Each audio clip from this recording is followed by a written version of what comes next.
This is Mark Boyer from YoChicago.com. I'm here with Carol Dorsey. She's an agent here at Prudential SourceOne. And I'm a first-time buyer today, for the day at least.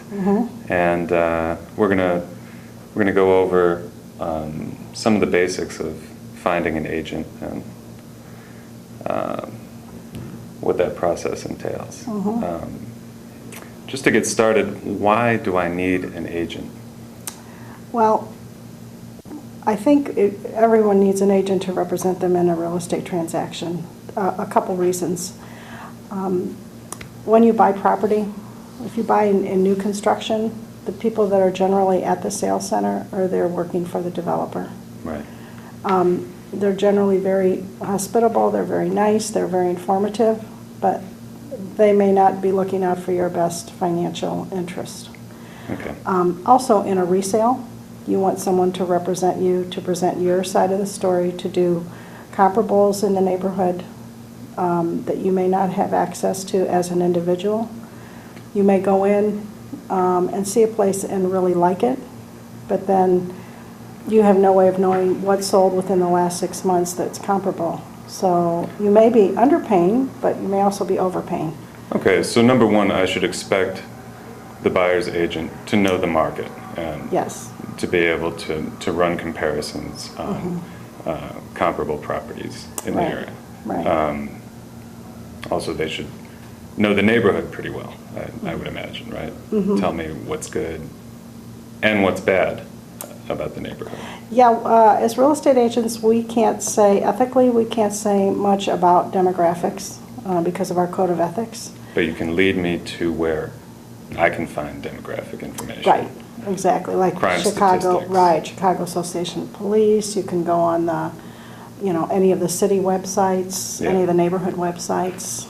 But you're barred from And you talking can about talk, that. I can't, I can't talk about, composition of buildings, the type of people that live there, income range or anything. Those, I can give you statistical information from the website that tells you median income and gives you information about schools and demographics, but I can't talk to you about that because that's considered steering.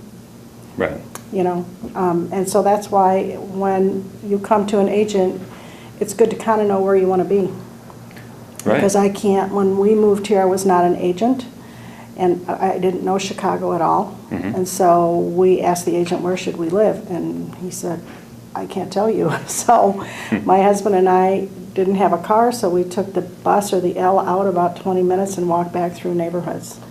And that's how we decided where we wanted to look. Okay, and so basically that's the buyer's responsibility. It's usually a good idea, yeah, to get out there. Now, once I have a buyer that I've taken around and they like a property and they're considering putting an offer in, I tell them to, just hang around the neighborhood at different hours of the day and night, talk to people coming and going, ask them their opinion, what they like about the neighborhood, what they don't like, what they like about the building.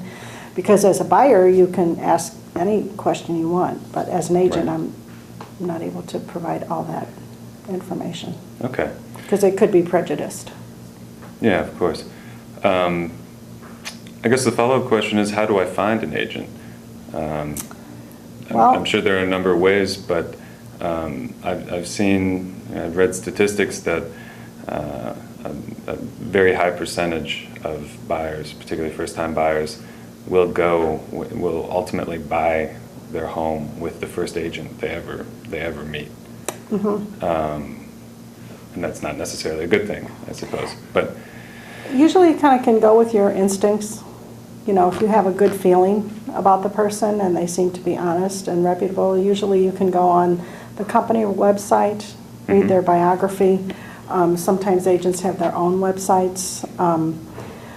But unless if you sign a buyer's agreement, that means that you're obligated to that agent and they're obligated to you. okay. And that's a good thing to have sometimes. But if you don't feel comfortable, you have the freedom to go to another agent. And a lot of people come to me because they've been referred to me by other people. So their friends will tell them or something? Friends, past clients, associates. Right. And I've had out-of-town clients who referred me to other people that were coming in, buying in, so. Okay, now walk me through that process. Say my friend tells me there's this fantastic agent, Carol Dorsey. She's been working the Printers Row neighborhood, knows all the ins and outs. Where do I go from there? I want to interview you, or at least usually meet you. You would initiate the call, or if your friend called me and gave me your information, I would call you, ask you if you want to come in and talk about the process. Okay. And usually after the end of that first meeting, you'll know whether you want to work together or not. Okay. Tell me about this buyer's agreement and how that binds me. In the agreement, it says that I am going to be your exclusive agents and you're going to agree to work with me as your agent, so that if you would go and buy a property without me, I would be entitled to a commission because I've spent time working with you. Okay. Not all agents use them, but a lot of companies recommend that you get an agreement signed. All right. You use them in your... No. Oh, no? Okay. I don't. I feel like in my situation, I talk to someone about our relationship, and I take them for their word that they're going to work with me as their agent, and I'm going to do my best to work for them. So, to me, it's a piece of paper, and I know that would probably protect me in a lot of situations. And I've lost clients, but maybe those were people that I didn't want to work with anyway. When you say you lost clients, it's only happened once or twice when I've gone I show this one woman around one time extensively, and her parents would come and they wanted all information about the association, about the building. I would do all this research. And then after about 2 months, nothing. No return phone calls, no emails, so you just figure, and that rarely happens. It rarely happens. and you're left to assume that she bought it. Yeah. Either without Representation, or with another agent, or for sale by owner, or something like that. Right.